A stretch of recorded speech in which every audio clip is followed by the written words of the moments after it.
Bom dia. Em prol de mostrar em uma máquina o que se pode retirar dos métodos propostos na aula, foram ser estudados dois códigos que têm como objetivo mostrar o tempo decorrido entre o tempo de um produto comum entre matrizes, o tempo que ocorreria entre matrizes no produto comum no computador, e os dois métodos de aproximação que foi se apresentado nas aulas. O método rudimentar, que seria um método mais simples de como aproximar, e o método que é o objetivo da aula, que é a multiplicação randômica de matrizes.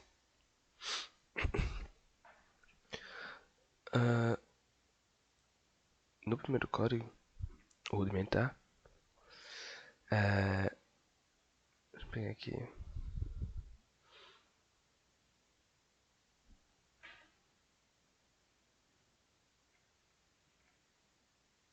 Criaram-se matrizes aleatórias, grandes, tamanho mil inicialmente, né, de dimensão, matrizes quadradas aleatórias, para servirem como base. Mas a partir disso criamos matrizes reduzidas para que possamos continuar nosso processo de aproximação. Essas matrizes reduzidas iriam ser calculadas com certos pesos para terem um incremento na hora da multiplicação aproximada, porque tem um erro embutido nisso. O peso ia ser simples, ia ser um peso relacionado ao número de multiplicações no produto externo que seria inerente a essa multiplicação de matrizes reduzidas, que nesse caso a gente pode chamar de n, mas nesse caso de 1000 iam ser 17. Então o peso é multiplicado por 17 em cada uma das iterações dessas multiplicações. Escolheríamos de forma aleatória cada linha e coluna que seria pego das matrizes originais A e B e seriam postas nas matrizes que iríamos calcular a aproximação C e D. A partir disso,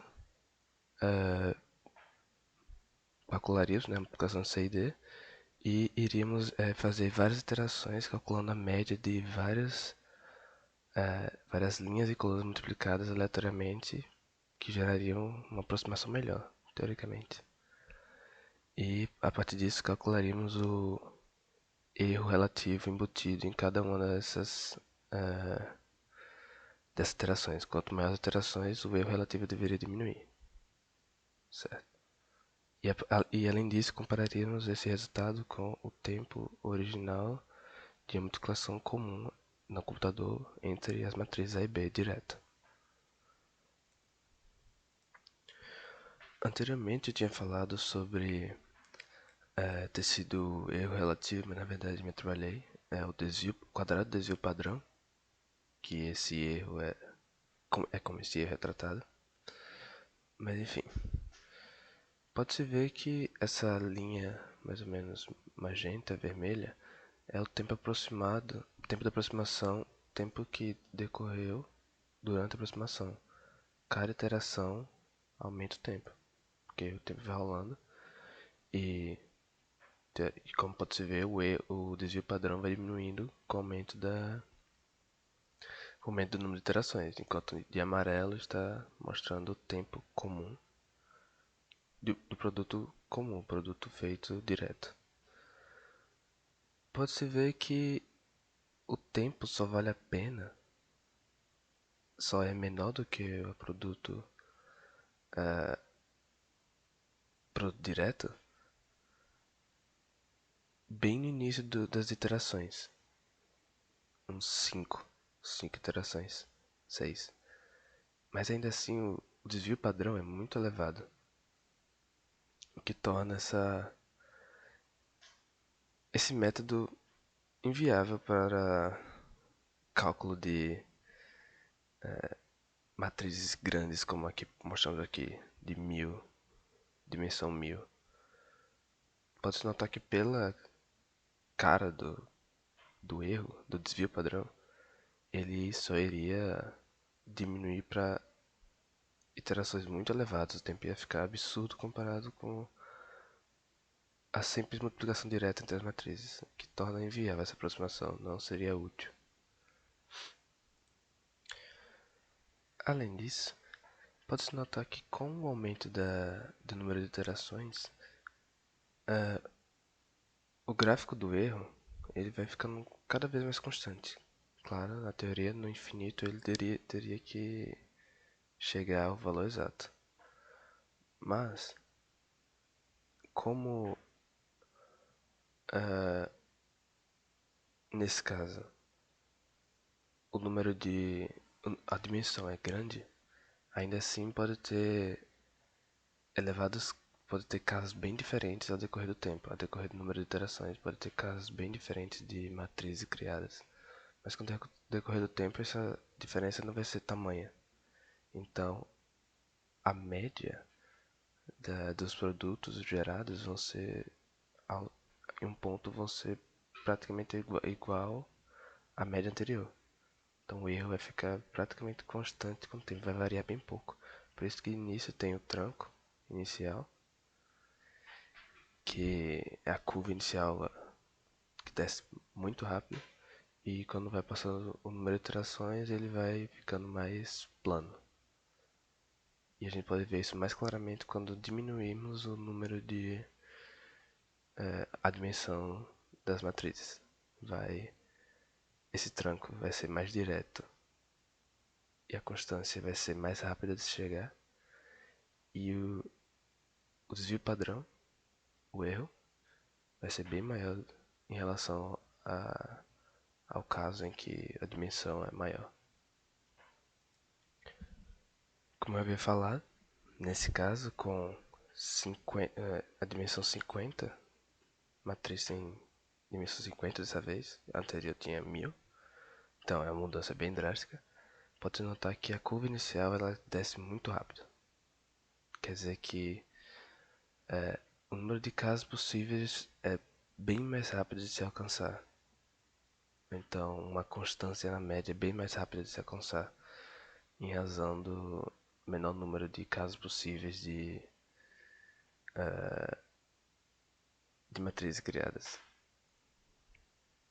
Além do mais, porque como reduzimos as matrizes, nós reduzimos, já que a multiplicação normal entre matrizes é uma função que cada vez que você aumenta, por exemplo, dobra a dimensão, você eleva ao cubo, multiplica por 8 o tempo decorrido, porque você eleva ao cubo em todas as situações.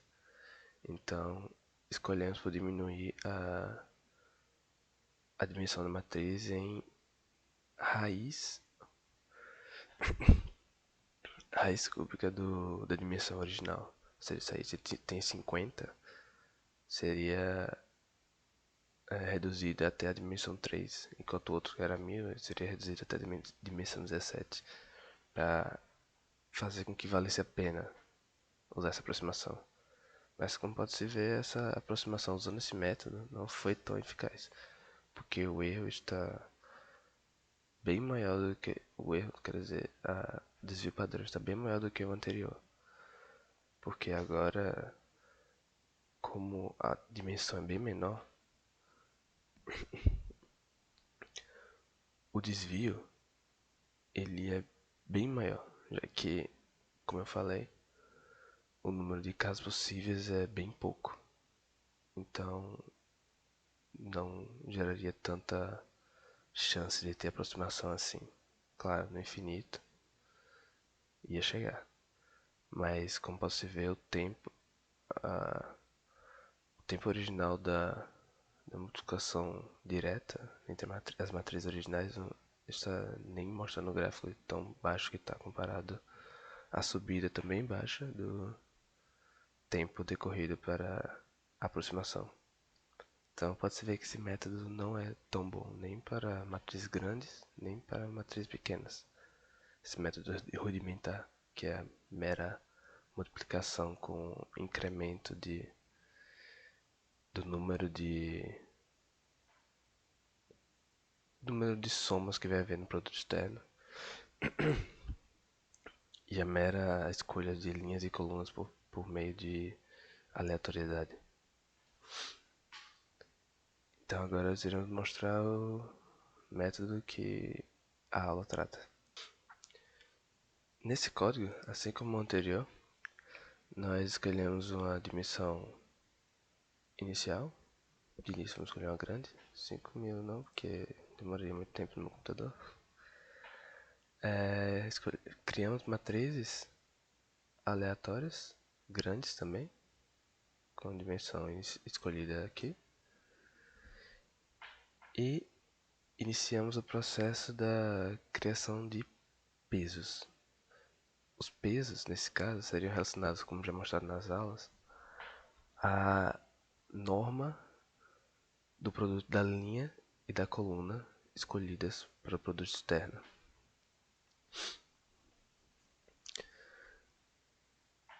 E a partir disso, nós já temos os pesos, que é essa norma criada, que é da linha e da coluna, da linha e da coluna.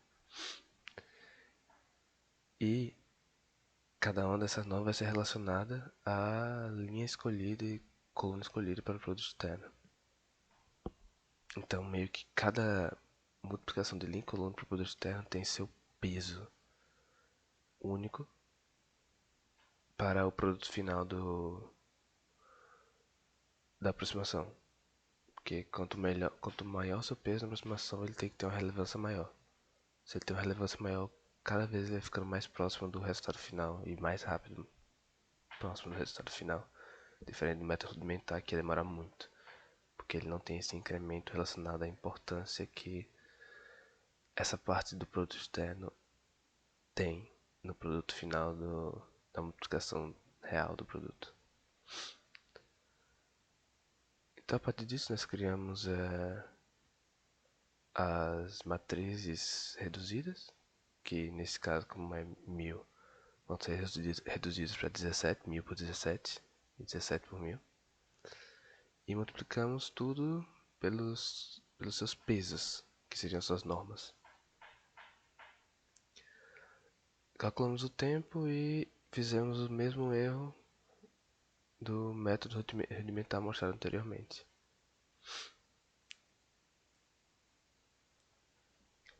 Nesse caso, ao ser posto para 1000 iterações não, dimensão 1000, e usando o método da multiplicação randômica na matriz, pode-se notar que o desvio padrão ele já está baixo antes mesmo do tempo decorrido para a aproximação, antes mesmo do tempo decorrido da aproximação chegar ao nível da multiplicação direta entre as matrizes.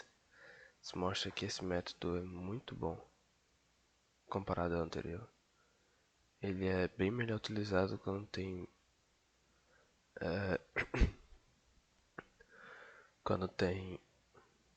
matriz de dimensão 10.000, matriz de dimensão 100.000, que se utilizariam bem desse método. Porque, como pode-se notar, ele abaixou muito o desvio padrão comparado ao método anterior. E o tempo ainda, com o tempo ainda abaixo do tempo da multiplicação direta entre matrizes. E ainda é só para dimensão 1000, que nem é tão alto comparado ao que acontece na engenharia fora, que é muito mais elevada.